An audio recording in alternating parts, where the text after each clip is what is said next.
Y como podemos ver en pantalla, entonces vamos a mirar la parábola de las 10 vírgenes. ¿Y en dónde la podemos encontrar? Allí, en Mateo 25, del 1 al 13. Y para esto vamos a entrar el día de hoy en el contexto de la parábola, ¿sí? Quiero que entremos en el contexto de la parábola y antes de continuar con el tema de la enseñanza, oremos para que sea el Señor el que esté direccionando las palabras que se van a decir y que se queden en el corazón las que el Señor necesita que se queden en nuestros corazones. Acompáñenme en una oración, por favor. Padre amado Señor, gracias por esta mañana, gracias por darnos un día más de vida, Señor. Gracias porque tenemos la oportunidad de conocerte un poco más, Señor, conforme a cuando Jesús vino, a lo que nos quiere decir, a lo que quiere que Él entendamos y a lo que, como Él quiere que nosotros crezcamos en conocimiento y en carácter como Cristo. Te ruego, Señor, que en este momento no me aparte ni a derecha, ni a izquierda, ni arriba, ni abajo, sino que seas tú, Señor, direccionando el mensaje que es tuyo y que no es mi pensamiento, sino es lo que tú tienes para hoy, para cada uno de nosotros.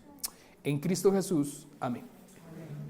Bueno, entonces quiero que miremos el tema del contexto de la parábola y veamos que antes de lo que estaba pasando en este preciso capítulo de la parábola de las vírgenes, hay algo muy interesante y es las señales antes del fin en Mateo 24. Si echan un poquito hacia atrás su Biblia, van a mirar en Mateo 24, que dice las señales antes del fin, y en el que sigue más o menos como el versículo 36 específicamente del capítulo 24 de Mateo, dice lo siguiente.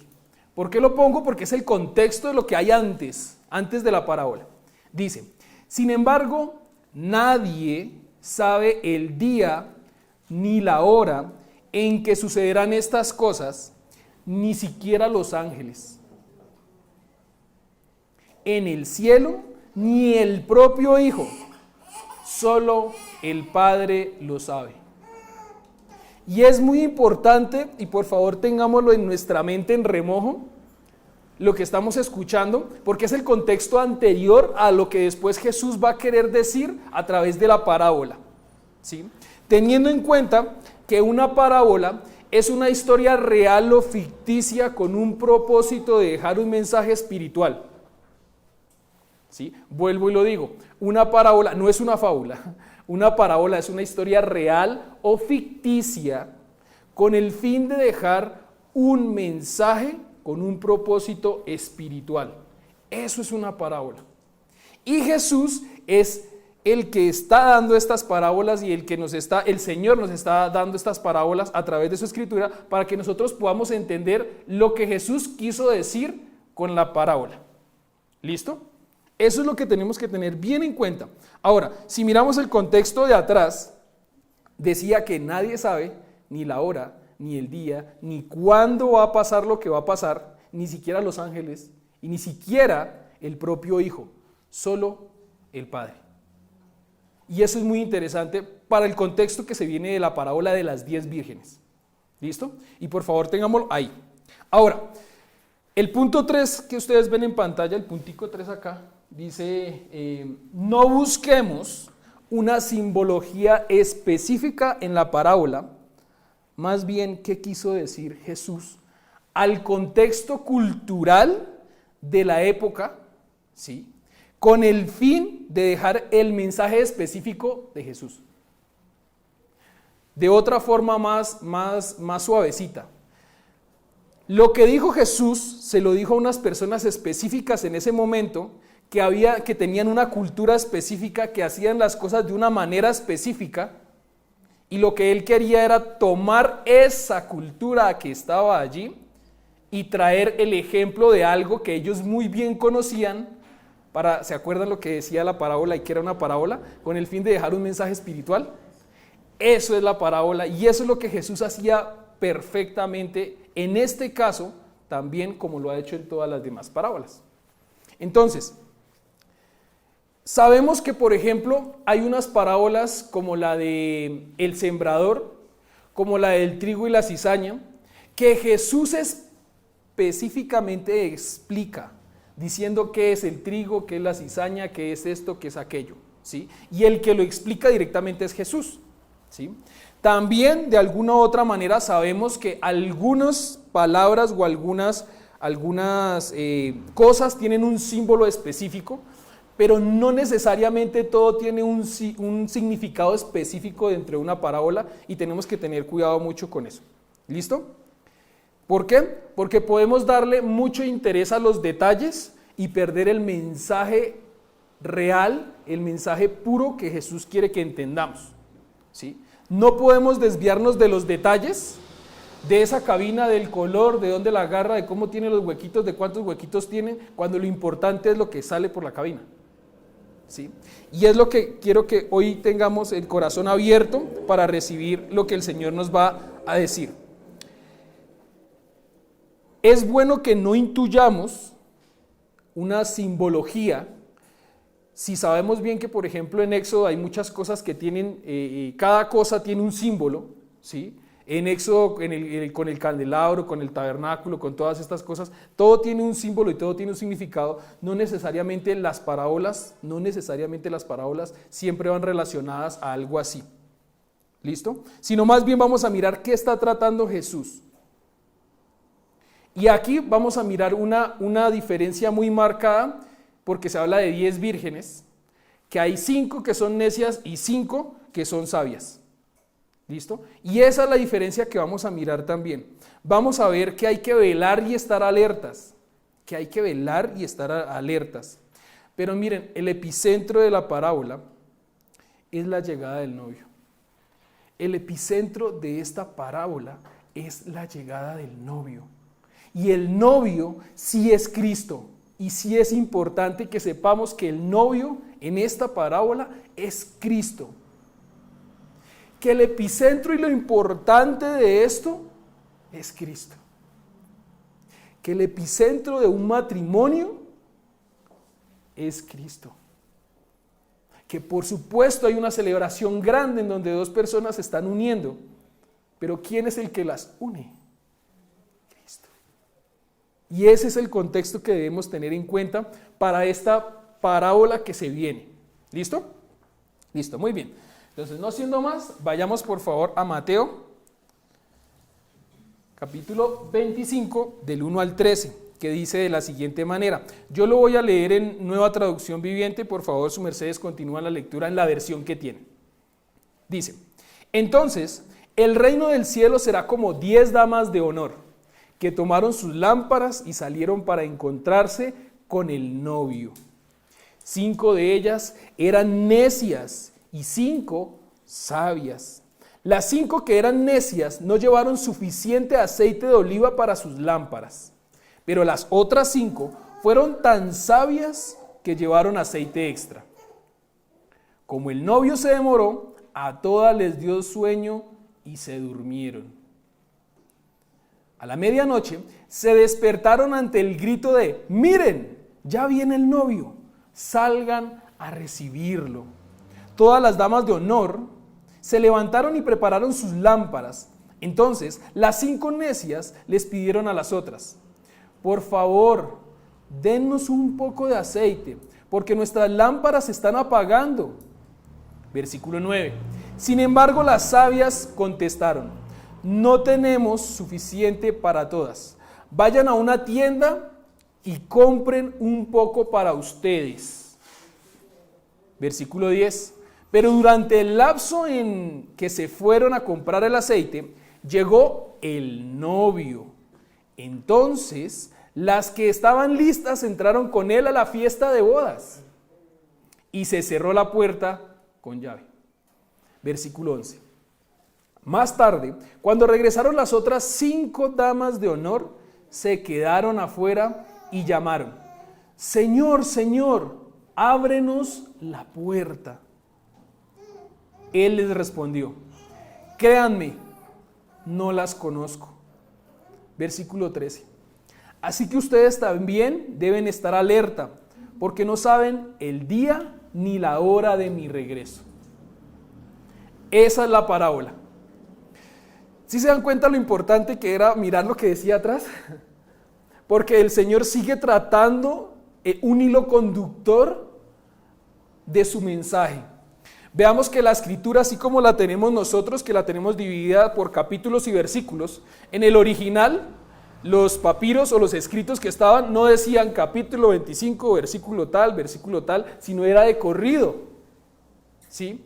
Queriendo dar a entender también que el hilo conductor del mensaje era de corrido, no era de hasta aquí viene y corte, y sigamos, y corte, no, todo tiene un hilo conductor, ¿sí? Y esto es muy interesante para poder mirar que el epicentro de la parábola, como lo decía hace un momento, es la venida del novio, ¿sí? Y es muy extraño, sobre todo, por lo menos para mí, poder decir, ¿cómo así que la venida del novio? Cuando nuestro contexto cultural no es así. Pero vamos a mirar entonces qué nos dice, o qué más vamos a poder aprender a través de esta parábola. Ahora, miremos el contexto cultural de la boda, de las bodas. Entonces, bueno, antes de eso, miren que pasa algo muy interesante. Las bodas de ese entonces y en esa cultura son totalmente diferentes a las bodas de este entonces con nuestra cultura. Es muy, pero muy interesante. Y vamos a encontrarnos con unas cosas en las que uno puede decir, oh, ya entiendo el por qué pasa lo que pasa. Miren, en ese entonces, las bodas allí para los judíos, o en esa región de Palestina, o para los israelitas, había algo muy específico y era que se llamaba la famosa dote. ¿Se han escuchado de la dote? Esa dote era una propiedad o transferencia por la novia o en su nombre por cualquier otra persona al novio o al padre del novio en su matrimonio. Dicho de otra manera, inclusive esa famosa palabra de dote la tenían también los españoles, porque los españoles también se casaban con la dote. ¿Listo? Entonces, dicho de otra manera, lo que pasaba era que el novio se iba a hablar con el papá de la novia, hablaban de una negociación de qué me iba a dar él a mí o a mi papá, ¿sí? Porque yo me iba a casar con ella. ¿Cómo la ven? Interesante, ¿no? Igualitico que el día de hoy, ¿no? Sí nos estamos dando cuenta del tema del contexto cultural tan grande que hay solamente hablando de la famosa dote. Ahora, hoy en día muy comúnmente no se habla de dote, no se habla de negociación, no se habla de nada de eso. ¿Cierto? No pasa nada de eso. Ahora, miremos otro punto muy interesante de las bodas de ese entonces con las bodas de hoy en día.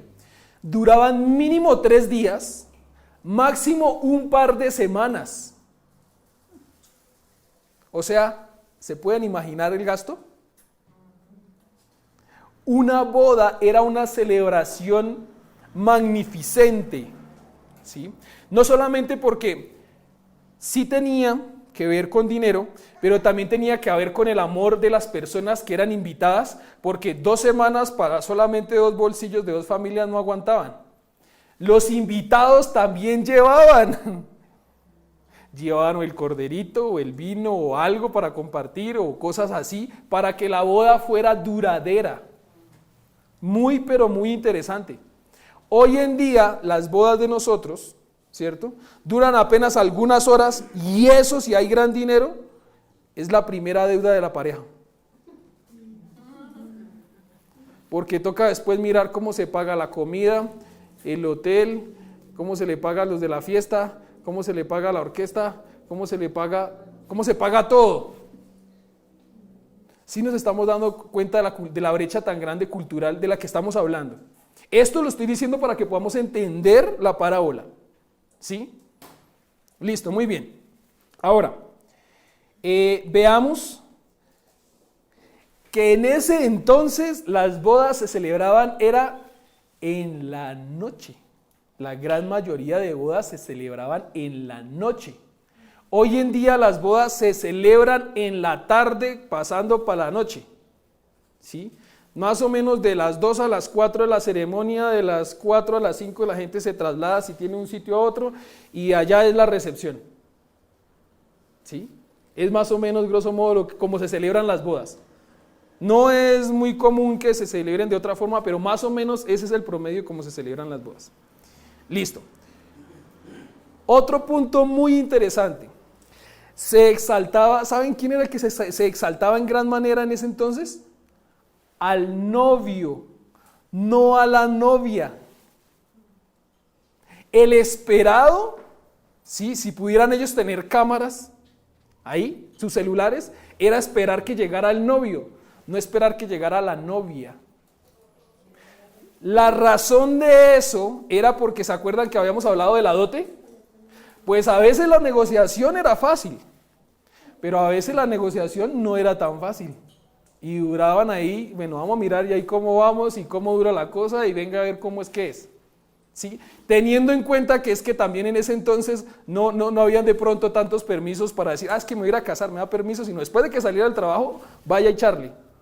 Y dependiendo de la charla, miraban hasta qué hora llegaba. Entonces, el esperado era el novio, no era la novia. Muy interesante, ¿no? Ese era el contexto cultural de las bodas. ¿Sí están tratando de mirar por qué la parábola está hablando de que hay que estar pendiente del novio? Es por el contexto cultural y cómo se casaban antes. Hoy en día, ¿cómo es la cosa? Pues la exaltada o el exaltado, ¿quién es? La novia. El novio, miren, al novio nadie lo mira. Al novio nadie lo miran. Todo el mundo está, aquí está el altar, el novio está ahí, uno está así parado, ¿sí? Mirando para la puerta para que aparezca, y todos mirando para la puerta para que aparezca ¿quién? La novia. ¿Quién es la exaltada? La novia. Llegó la novia y todos ¿qué le ven? Cómo está vestida, cómo está el vestido, cómo está su peinado, cómo están los zapatos, cómo está el maquillaje, cómo están las uñas, se pintó las uñas de los pies, cómo está el velo, hasta dónde llega la cola.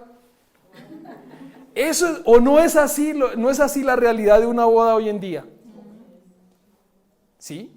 Y la novia viene la novia, la marcha nupcial. Llegó el novio, es que llegó, listo, no importa. La importante es la novia. Es el contexto cultural de las bodas el día de hoy. Antes el exaltado y el esperado era el novio. Listo.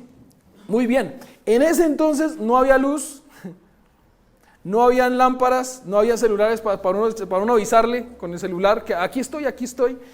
Y lo que sí pasaba era entonces que hoy en día, miremos el tema de las lámparas, pues no es muy común que se casen con antorchas, no es muy común, a veces lo hacen, ¿cierto? Pero con la mano de reflectores que hay, con los lúmenes que hay, con los LEDs que hay, no lo hacen a punta de solamente antorchas. El día de hoy, ¿cierto? Listo, muy interesante lo que se viene. Antes no se iban de luna de miel, sino se quedaban en la casa. Se quedaban en la casa una semana o 2 semanas recibiendo a los invitados a la casa. Igualito que hoy, ¿no? Hoy en día se casaron y nos fuimos 1 semana, 2 semanas de luna de miel y no queremos ver a nadie. Ese es el contexto cultural de antes y eso es lo que tenemos hoy en día. Listo. Muy bien. Seguimos. En ese entonces, y para cerrar el punto anterior, inclusive los invitados cuando iban a visitar a la pareja que se había casado y que estaban de luna de miel, que no se iban sino se quedaban en la casa, ellos se dirigían a los recién casados como príncipe y princesa. Y eran los amigos más íntimos los que iban a visitarlos. Muy interesante, ¿no? Ahora, en ese entonces, hablando de las lámparas, se usaban con aceite. ¿Sí? Hoy en día nosotros no sabemos qué es eso, las nuevas generaciones nunca van a saber qué es eso si no se van para un museo o le preguntan a alguien mayor o buscan en internet. Pero antes las lámparas funcionaban con el aceite, quedaba el mecherito por fuera, le prendían y el aceite conservaba que el fuego no se apagara, ¿no? ¿Sí? Eso era así, grosso modo, el tema de las lámparas. Ahora, Antes, pues los medios de comunicación no eran tan asertivos como los actuales, ¿sí? Tenían a alguien que avisaba que el novio vino, pero no tenían el celular para mandarle el WhatsApp. Viene la novia, mire, viene la novia. Hoy en día ya se mandan el WhatsApp y así alguien no esté en la boda, el otro ya sabe cómo está peinada, cómo está vestida, qué labial tiene, ya le mandaron una foto. Ya se sabe hoy todo porque el tema de la comunicación es más rápido. ¿Listo? Listo. Muy bien, ese era el contexto de las bodas. De ese entonces con las bodas de hoy. ¿Para qué? Para que nosotros nos podamos transferir y trasladar a ese contexto cultural y poder entender esa parábola. ¿Listo? No es que las 10 vírgenes se van a casar con el novio que viene, ¿sí? Sino que esas 10 vírgenes eran las damas de honor de la novia. Ok, entonces vamos a empezar a ver versículo por versículo. Entonces el reino del cielo será como 10 damas de honor que tomaron sus lámparas y salieron para encontrarse con el novio. Salieron para encontrarse con el novio, no se van a casar con el novio. ¿Listo? Muy bien. Punto número 1. La importancia está en Cristo y su llegada. ¿Quién es el novio? La importancia está en Cristo y su llegada, ¿quién es el novio? Ok, entonces ahora vamos a mirar el concepto de virgen, ¿sí? Porque en unas traducciones dice virgen, en otras dice doncella. Entonces, virgen, significado muy sencillo, que no ha tenido relaciones sexuales. Ya, no le busquemos más significado a ese tema.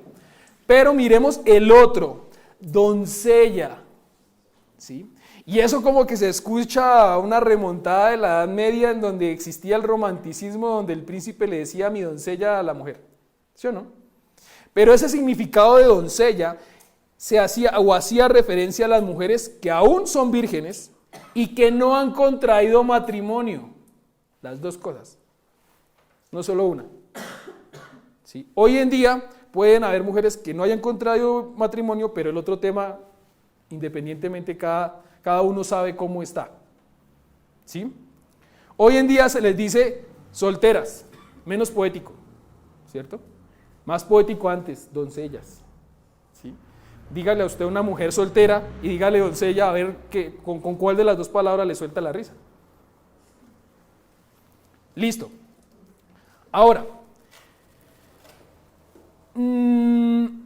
inclusive en este contexto de doncellas, también lo tenían los españoles en la Edad Media, tanto así que, miren, que una doncella tuviera relaciones sexuales por fuera del matrimonio era considerado como un ¿qué? ¿Saben ustedes? Para los españoles, como un pecado y un pecado mortal. Era clasificado de esa manera. Y estoy hablando del contexto español en donde, por supuesto, el énfasis o en el interín estaba el catolicismo. Era así. Una mujer que le hubiera pasado algo así, había sido o deshonrada en gran manera, ¿sí? Deshonrada en gran manera, porque ya había dejado de ser doncella y nadie la iba a volver a mirar. O sea, era como una enfermedad. Como una exclusión, ¿sí? Eso hablando del tema del tema sociocultural del español católico, ¿sí? En el fondo.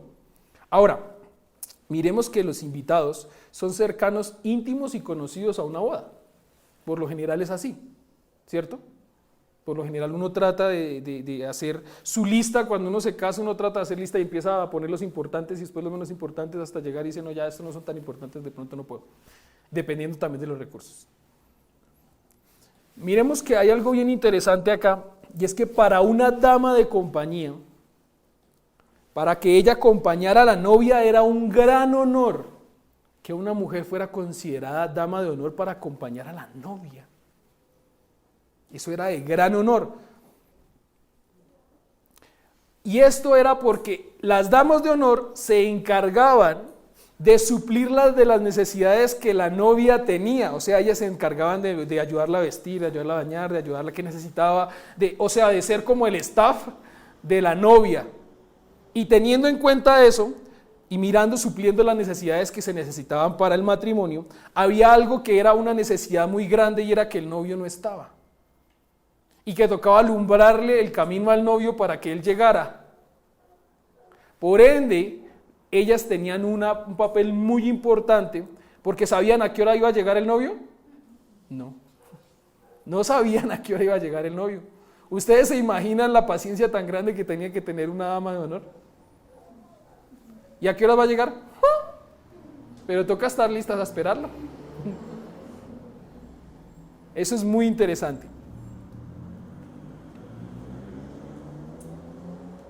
Listo. Un poquito más del tema cultural. En los tiempos más recientes, muchas aldeas tradicionales de Palestina, en las fiestas de las bodas, se realizan después de la noche y después de haber habido un baile largo de las vírgenes o de las damas de honor, dejando a la novia y acompañándola y esperando con antorchas al novio. Para después, ¿saben qué hacían las damas de honor con el novio? Lo escoltaban. Lo escoltaban para que no escapara, no mentiras. Lo escoltaban para guiarlo y llevarlo ¿a dónde? Donde estaba la novia. Esa era la función importante y grande de las damas de honor. Entonces, miremos que hasta acá, el punto importante y el epicentro de la parábola no son las damas de honor. Sí, es muy bonito escuchar esto. Sí, es un poco romántico, un poco poético, pero el epicentro es el novio. El epicentro es Cristo. Ahora, vamos al punto número 2. Necios o sabios. O hablando de la parábola, necias o sabias, sensatos o insensatos. ¿Tú qué eres? ¿Por qué? Veamos el versículo 2. 5 de ellas eran necias y 5 sabias. Puntual, ¿no? 5 eran necias, 5 sabias. Listo. ¿Qué más le ponemos? No hay nada, ahí está todo dicho. Las 5 que eran necias no llevaron suficiente aceite de oliva para sus lámparas, pero las otras 5 fueron tan sabias que llevaron aceite extra. Listo. Entonces, vamos a mirar en el original qué significa necias en ese contexto de ese versículo y también qué significa sabias. Pero miremos que antes de empezar a mirar el contexto del Strong, del original, que sabemos que en el Nuevo Testamento es griego y que en el Antiguo es hebreo, ¿sí? No es un secreto, veamos que las damas de honor ¿sabían o no sabían cómo eran las bodas? ¿Sabían? ¿Sabían o no sabían que tenían que esperar al novio? Entonces así nos damos cuenta que ellas se ganan el crédito de necias porque sabían y no hicieron nada diferente a lo que hicieron las otras, que fueron las sabias. O sea, las 10 mujeres sabían cómo eran las bodas. Solamente que 5 decidieron tomar una decisión y las otras 5 otra decisión. Listo. En el extrón, vamos a mirar que en el griego, me perdonarán mi pronunciación de griego porque yo no soy bueno hablando griego, pero la pronunciación es moros. Es moros. Y esto quiere decir que es aburrido o necio, que es insensato, que es cabeciduro, ¿sí? Y que es cabeciduro.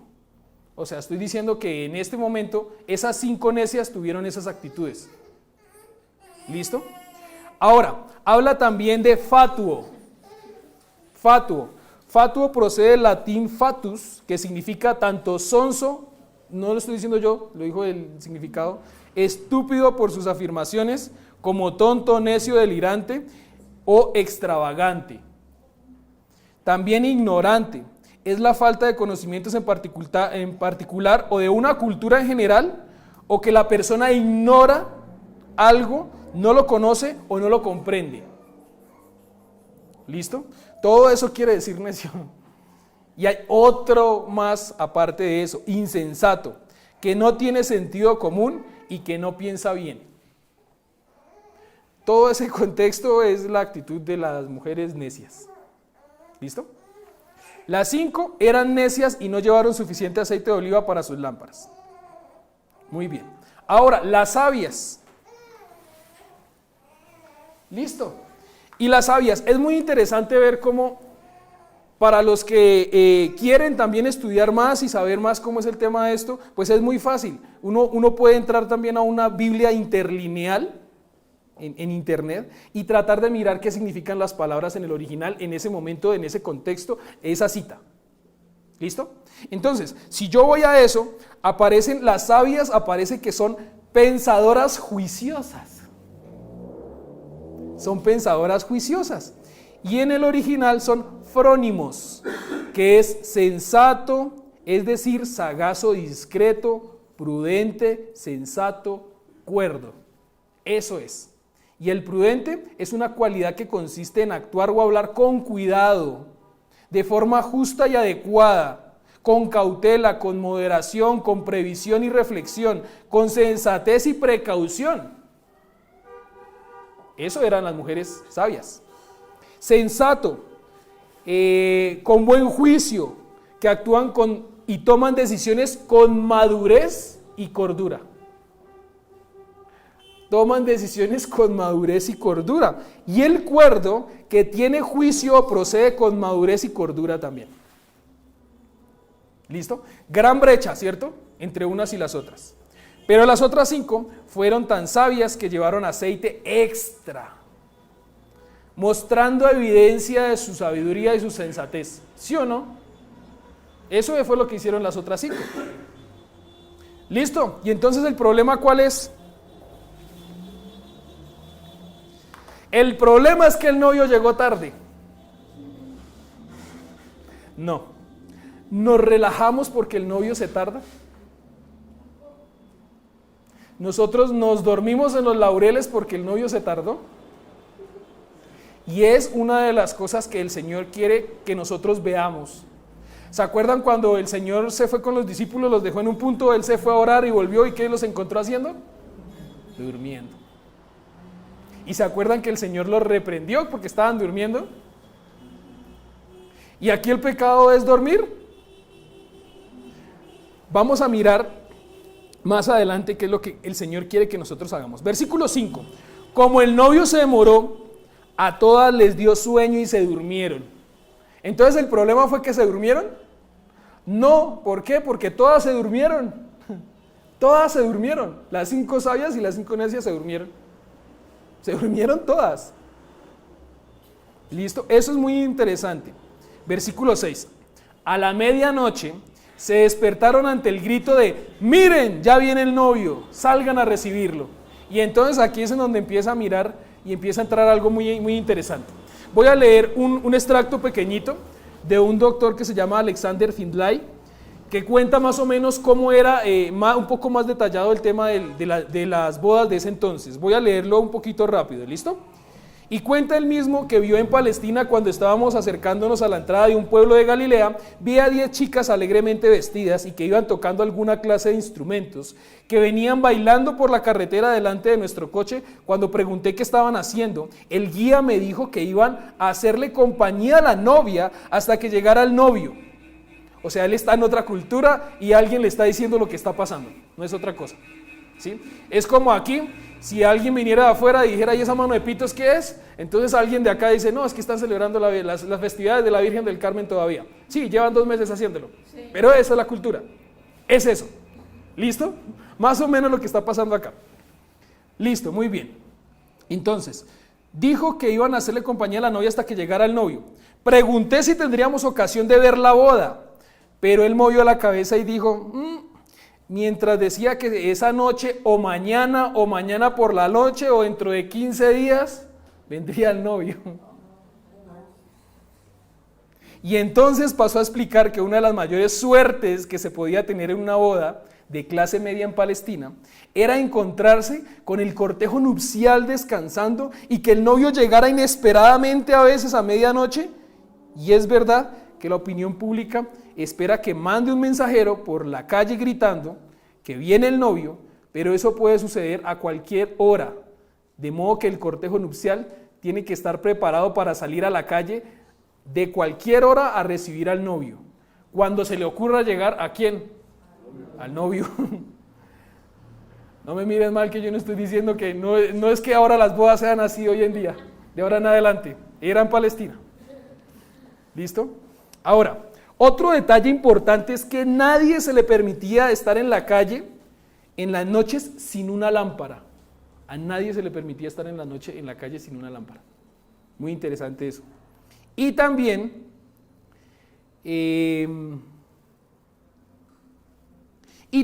cuando el novio llegaba, algo pasaba. Y era que se cerraba la puerta y el que quedó por dentro, quedó. Y el que quedó por fuera, quedó por fuera. Ese era el contexto de las bodas en Palestina. ¿Cómo la ven? ¿Sí pueden ahora sí asociar muy bien y claramente con la parábola por qué pasa lo que pasa? Se cerró la puerta y los que están adentro están gozando de las bodas, pero los que se quedaron por fuera quedaron excluidos de la boda y no pueden ya entrar. ¿Por qué? Porque ¿quién fue el último que entró? Y del novio para atrás, nadie más entra.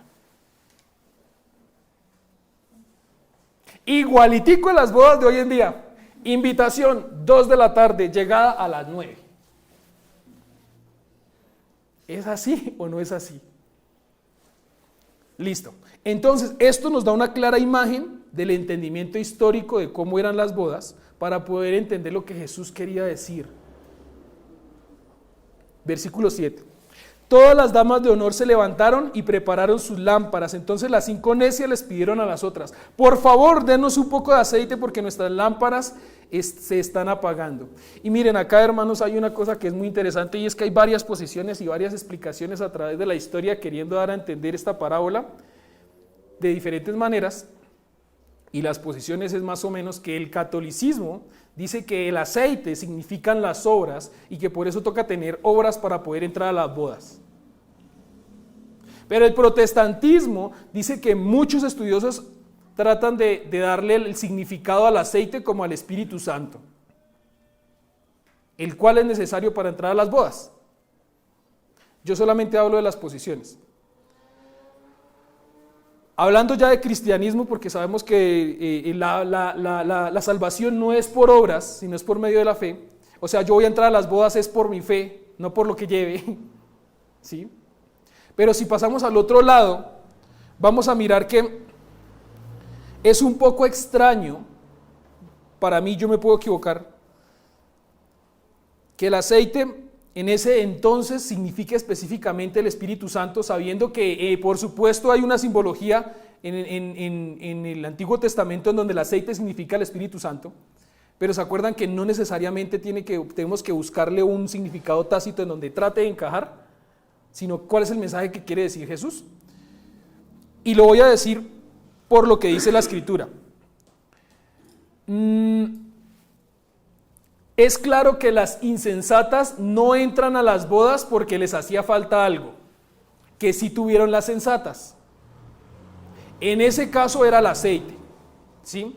Pero si lo vemos como si fuera el Espíritu Santo, miren que más adelantico dice que, pero durante el lapso en el que se fueron a comprar el aceite, y antes de eso, lo que le dijeron las sabias a las insensatas fue: no les podemos dar aceite, porque si les doy aceite, les damos de nuestro aceite, nos quedamos sin aceite nosotras. O sea, ni entran ustedes ni entramos nosotras. Vayan y compren aceite y vuelvan. 2 cosas interesantes acá. La primera, las necias en medio de su necedad, ¿qué hicieron?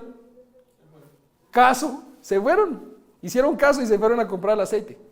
La segunda, ¿no les parece un poco, por ejemplo, a mí me parece un poco interesante que si fuera el Espíritu Santo, ¿cómo así que el Espíritu Santo tengo que ir a comprarlo en una tienda para volver y decir ya tengo el Espíritu Santo, me deja entrar? Es un poco extraño, ¿sí? Por eso digo que solamente es un poco extraño, pero algunos lo toman de esa forma. Lo importante aquí, ¿se acuerdan que no es el aceite, no son las lámparas, no son las damas, sino es la llegada del novio? Pilas, porque aquí la llegada del novio es la importante. Punto número 4. Puedes quedar por fuera de la boda por no estar preparado para la venida del novio. Esa es la cosa. Independientemente que le haya hecho falta a ellas, se quedaron por fuera porque les hizo falta algo para recibir al novio. Y entonces, ¿cómo me preparo entonces? Velar. Velar. Y es abstenerse de dormir. Es no dormirse en los laureles. Si se han dado cuenta que, por lo menos antes, los abuelos, yo me acuerdo mucho de mi abuelo, cuando tenía 12 o 13 años, que es cuando uno está más despalomado, ¿sí? Decían, oiga, despierte, está aquí cuerpo presente y alma ausente. O sea, parece que uno estuviera y no estuviera. Lo que el Señor quiere es que nosotros no nos durmamos en nuestros laureles, sino estamos preparados para la venida ¿de quién? Del novio, y el novio es Cristo. Eso es lo que el Señor quiere, que nosotros estemos pendientes allí a esto. Muy bien. Es decir, que debemos estar con la guardia alta y tengo que estar esperando y listo para recibir a mi Señor. Eso es lo que debemos nosotros estar. Como debemos estar en esa actitud, en guardia, con la guardia arriba. ¿Listo?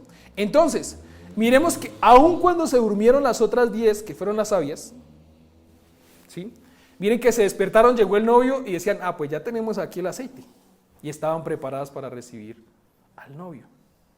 Cosa que no tenían las otras. ¿Listo? Muy bien. Entonces, versículo 13, para ir cerrando.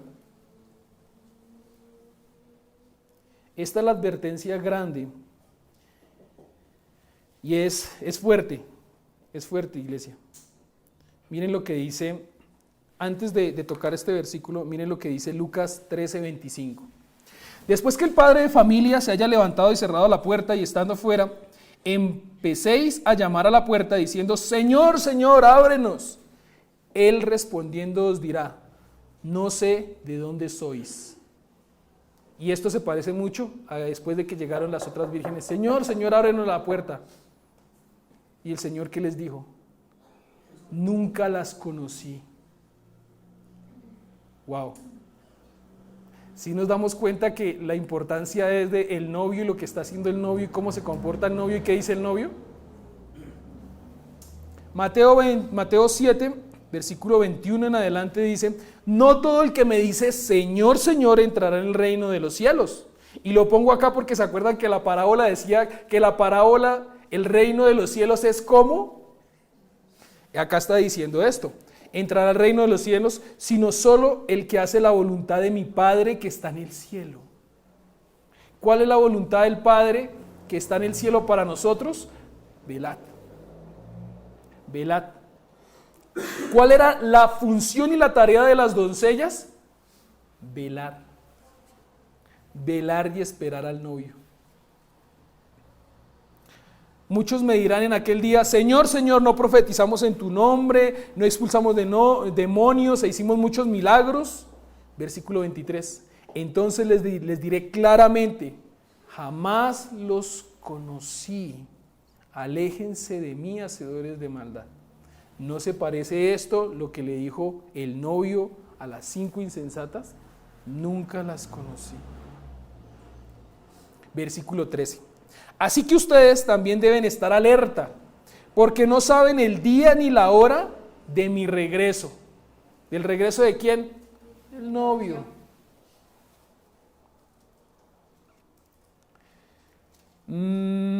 Versículo 30 y...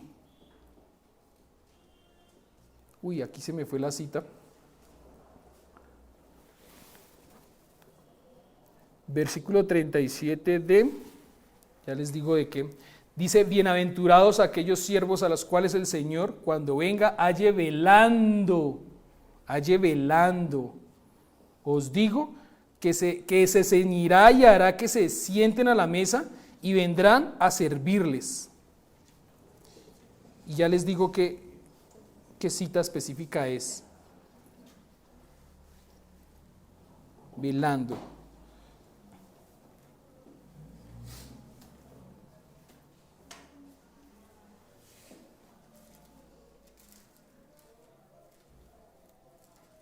Otra traducción, mientras estoy mirando acá cuál es el versículo,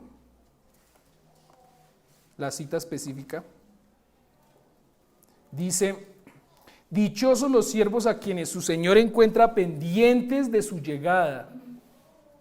Créanme que se ajustará la ropa, hará que los siervos se sienten a la mesa y Él mismo se pondrá a servirles.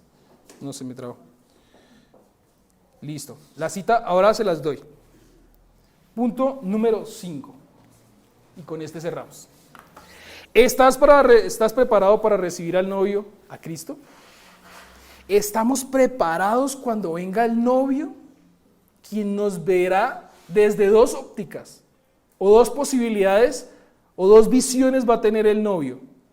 Una, entraremos a las bodas. Dos, no los conocí nunca. Es lo que pasó con las vírgenes. ¿Estamos nosotros preparados? ¿Hay un límite? ¿Será que hay un límite? Miren lo que dice Eclesiastés 4, 9, 4 y 5. Me encanta mucho esta cita, porque hay un límite, pero para todo aquel que está unido a los vivos hay esperanza. Pues mejor es perro vivo que león muerto. ¿Tenemos esperanza? ¿Tienen esperanza nuestros familiares y seres queridos? ¿Hasta cuándo? Hasta cuando se acabe su vida. Porque los que viven saben que han de morir, pero los muertos no saben nada ni tienen más recompensa, pues la memoria de ellos es puesta en el olvido. Iglesia, el día es hoy. Vengan a Cristo, ¿cuándo? Hoy. Quizá cuando decidan considerarlo sea tarde. Cristo, el novio, ya pudo haber venido y haber cerrado la puerta. No te quedes por fuera de las bodas. No te quedes por fuera de las bodas.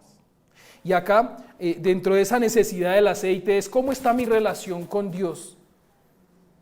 ¿Sí está bien mi relación con Dios? ¿Sí tengo una relación con Dios? Porque no todo el que viene a una iglesia cristiana es necesariamente un cristiano.